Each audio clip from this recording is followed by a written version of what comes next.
Selamat siang teman-teman. Assalamualaikum warahmatullahi wabarakatuh. Selamat datang di podcast Implementasi Nilai Dasar PNS Aneka. Bersama saya Permadani Fitri Aprilia, peserta Latsar CPNS Kota Pekalongan. Dan saat ini saya bersama narasumber kita, Ibu Pipit Dwi Septiani, SEMSI. Beliau sebagai analisis pengembangan pasar di bidang seksi pengelolaan pasar tradisional Dinas Perdagangan Kota Salatiga. Assalamualaikum Ibu Pipit. Waalaikumsalam Mbak. Oh ya Bu, bagaimana Bu kabarnya hari ini? Alhamdulillah baik Mbak. Oh ya, syukurlah. Semoga kita semua di tengah pandemi seperti ini selalu diberikan kesehatan ya Bu. Amin. Iya Mbak. Iya, sebelumnya saya ucapkan terima kasih Bu Pipit yang di tengah kesibukannya sudah berkenan untuk menjadi narasumber dalam pembahasan implementasi nilai-nilai dasar CPNS yaitu Aneka. Ini kan ada akuntabilitas, nasionalisme, etika publik, komitmen mutu, dan anti korupsi dalam pekerjaan sehari-hari. Langsung saja deh Bu, sebagai calon PNS ataupun PNS kan kita harus memiliki sikap Aneka. Bagaimana tanggapannya Bu Pipit? Oke, baik. Terima kasih Mbak Alia.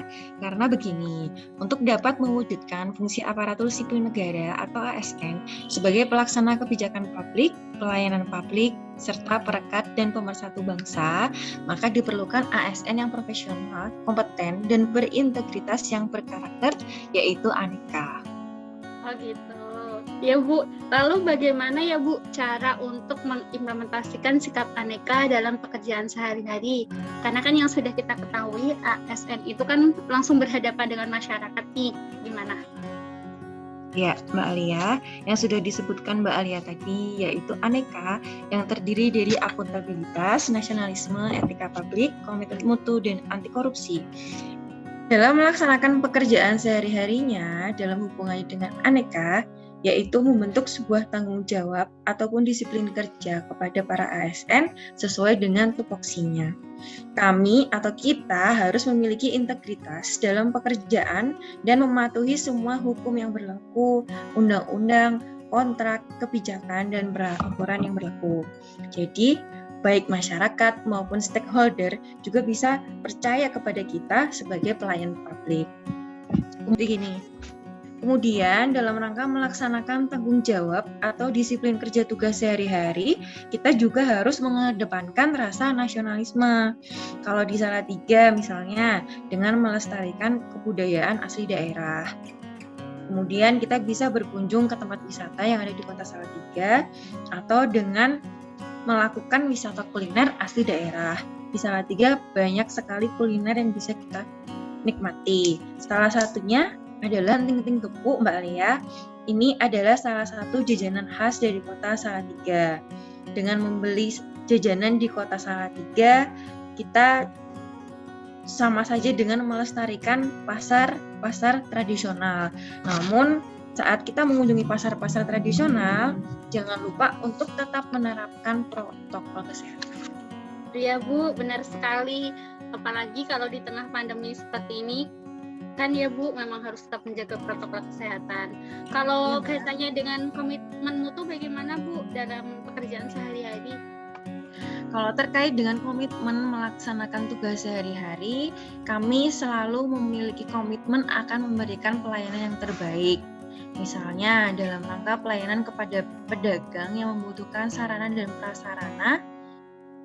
Untuk tahun ini, kami memiliki program pembangunan pasar tradisional yang ini sudah berjalan selama 70 minggu atau sekitar hampir 3 bulan. Untuk pembangunan pasar Rajasari ini merupakan salah satu komitmen kami untuk terus melestarikan pasar tradisional demi mewujudkan kesejahteraan masyarakat. Kemudian dalam menerapkan etika publik, kami selalu menjalankan tanggung jawab sebagai pelayan publik.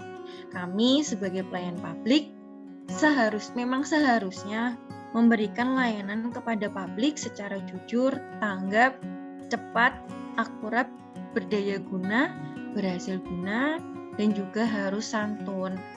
Dan tetap melaksanakan kebijakan dan program pemerintah yang telah ditetapkan. Misalnya, kalau terjadi di pasar, itu ada saja Mbak pedagang yang berdagang menggunakan bahu jalan. Nah, kita sebagai OPD yang berkewajiban untuk mengingatkan, selalu memberikan arahan kepada pedagang tersebut, kita harus selalu memberikan petunjuk, memberikan arahan kepada mereka bahwa mereka harus menempati tempat yang semestinya agar sesuai dengan kebijakan daerah yang sudah ditetapkan. Baik Bu, kembali ke konsep aneka tadi ya. Yang terakhir ini kan ada anti korupsi. Bagaimana Bu untuk implementasi di kantor Dinas Perdagangan sendiri Bu di Kota Salatiga? Oke, baik Mbak Alia. Untuk konsep anti korupsi yang sudah kami terapkan di Dinas Perdagangan, kami juga menerapkan yang namanya sistem e-kinerja. E-kinerja ini untuk meminimalisir korupsi, karena seperti kita tahu korupsi bisa korupsi uang, korupsi waktu. Nah, jadi kami juga menerapkan sistem e-kinerja ini untuk mengontrol capaian kinerja para pegawai di Dinas Perdagangan Kota Salatiga agar kita bisa melihat apakah kinerja yang mereka lakukan itu sesuai dengan tupoksi yang sudah ditetapkan dan sesuai dengan jabatan yang mereka ambil. Begitu Mbak. Oh gitu, lengkap sekali ya Bu penjelasan dari Ibu Wipit. Ini kalau selama ini Bu, ada nggak hambatan yang dialami Ibu Pipit saat menerapkan aneka tersebut di pekerjaan sehari-hari? Oke, ya Mbak Alia, tentunya dalam sebuah tanggung jawab pasti berdampingan dengan hambatan ataupun risiko yang pasti akan kami alami. Nah, contohnya tentang di masa pandemi COVID-19 ini, pemerintah pusat pasti mengeluarkan kebijakan PPKM yang pastinya akan diaplikasikan di kebijakan daerahnya masing-masing. Kalau bisa saya contohkan, untuk pengaplikasian pelaksanaan PPKM di pasar, itu kami menerapkan pembatasan operasional jam untuk pasar. Lalu ada beberapa PKL yang tidak dibatasi juga jamnya.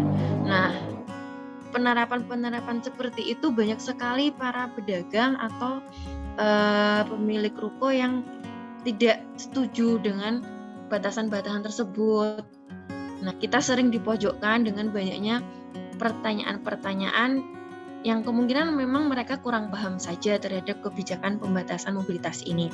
Nah, disinilah peran kami dalam memberikan pemahaman kepada masyarakat atau pedagang adanya tata tertib dan aturan yang memang harus dilaksanakan. Aturan di sini sebenarnya juga untuk melindungi mereka dalam penyebaran kasus COVID-19.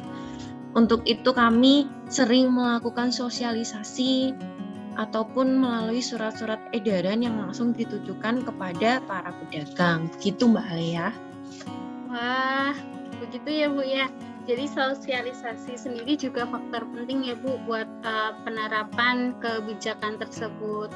Ini terima kasih ya Bu Wit untuk penjelasannya. Saya kira sudah cukup ya Bu.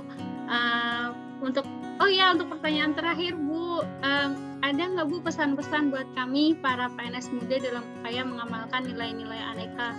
Baik Mbak Alia, untuk para ASN muda saya berharap bisa menjadi agen perubahan, mampu bekerja dengan ikhlas dan penuh tanggung jawab melayani masyarakat. Jangan menganggap bahwa pekerjaan sebagai ASN ini adalah beban, agar pekerjaan kita bisa berjalan dengan maksimal.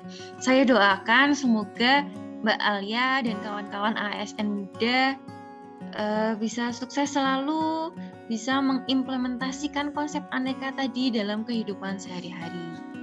Amin. Gitu. Terima kasih Bu Pipit atas doanya. Semoga saya juga bisa amanah nih Bu dalam menjalankan tugas ASN dengan baik gitu. Nah, mungkin sekian dulu ya Bu untuk diskusi kita kali ini. Semoga bisa bermanfaat bagi kita semua. Sekian podcast kita kali ini bersama saya dan Ibu Pipit dari Dinas Perdagangan Kota Salatiga. Terima kasih atas waktunya Bu. Sama-sama Mbak Alia. Ya, terima kasih. Wassalamualaikum warahmatullahi wabarakatuh. Waalaikumsalam.